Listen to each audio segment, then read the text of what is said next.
Paoli-Gagin pour le groupe Les Indépendants, République et Territoires. Merci Monsieur le Président, Monsieur le Ministre. Une partie de la solution est dans les territoires. Je ne peux pas être plus en accord avec vous, Monsieur le Ministre. Octroyer 2 milliards d'euros via le Fonds vert afin de répondre aux besoins des territoires en matière de transition écologique est une décision de bon sens. L'écologie de proximité, l'écologie de l'action est déterminante de la réussite de nos objectifs. Nos forces et notre dynamisme pour la transformation se trouvent dans nos territoires. Nos élus locaux sont les acteurs majeurs et pivots du dispositif. Ils connaissent parfaitement les attentes, les projets et les évolutions de leur territoire. Pour transformer l'essai, ils doivent être accompagnés d'une offre d'ingénierie solide. C'est décisif pour se mettre en capacité de délivrer, Monsieur le Ministre. Certains projets, toutefois, ne semblent pas rentrer exactement dans le cadre actuel de votre fonds. J'ai pour ma part initié avec le PETR Haute-Armance dans l'Aube, sur 2 intercommunalités, un projet de boucle énergétique rurale qui serait une première en France en ruralité. Il s'agit de combiner production d'énergie verte, flexibilité et stockage pour créer un circuit court de consommation d'électricité et faire baisser les coûts de l'énergie. Ce projet d'autoconsommation collective a vocation à hybrider différents types de bâtis, à la fois privés, publics et pour ce dernier du bâti de l'État et du bâti des collectivités. Il n'entre dans aucune case et pourtant il a le mérite de soulever l'enthousiasme de nos concitoyens en zone rurale et de redonner, Monsieur le Ministre, de l'espérance. Outre le fait qu'il répond concrètement, en mode collaboratif, à des questions très prégnantes. Cette initiative auboise n'est qu'un exemple parmi d'autres. Monsieur le Ministre, comment le Fonds vert peut-il intégrer ces innovations locales? Quelle souplesse prévoyez-vous dans son déploiement et envisagez-vous de l'ouvrir plus largement? Je vous remercie.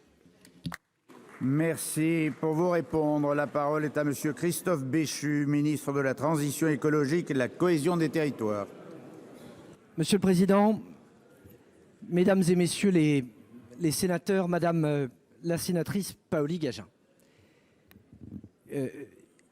Vendredi dernier, les formulaires permettant de commencer à demander le fonds vert ont été mis en ligne. 6 jours après, j'ai fait le relevé juste avant d'arriver ici, 1800 collectivités ont déposé un dossier au titre du fonds vert. On peut s'en réjouir collectivement parce que c'est d'abord la preuve de la volonté des collectivités territoriales, ce dont je pense personne ne doutait, de se saisir de la transition écologique et de la faire vivre, comme vous l'avez dit, de manière concrète, de manière tangible, en regardant comment accompagner nos concitoyens. On aura l'occasion de préciser tout ça, mais les 2 premières demandes, c'est la rénovation thermique des bâtiments et c'est la rénovation de l'éclairage public. Mais toutes les lignes, depuis le littoral, la montagne, en passant par la renaturation, font l'objet, à ce stade, d'ouverture et de demande. Votre question, elle porte en dehors des 14 cas qui ont été identifiés comme étant les portes d'entrée naturelles sur les boucles locales énergétiques. Ces boucles locales, elles bénéficient aujourd'hui, d'ores et déjà, de 2 types de financement hors fonds vert. Le premier, qui n'est pas forcément le plus simple, mais qui est pourtant puissant, ce sont les C2E.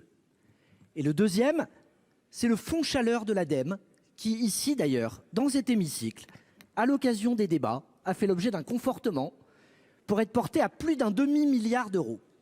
Et j'ajoute que parallèlement à ça, le soutien à des boucles énergétiques dans le cadre des zones industrielles bas carbone est engagé et soutenu, notamment par le ministère de l'Industrie, pour regarder comment, là où nous avons des industriels qui décarbonent, on peut faire en sorte d'en faire profiter le tissu de proximité.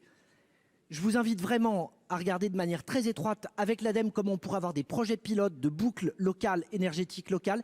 Et je suis à votre disposition pour vous accompagner parce que je crois que c'est le type de modèle qui permet de montrer à nos concitoyens qu'il y a une écologie de progrès, concrète, bonne pour le climat, pour le pouvoir d'achat et pour l'emploi. Bien.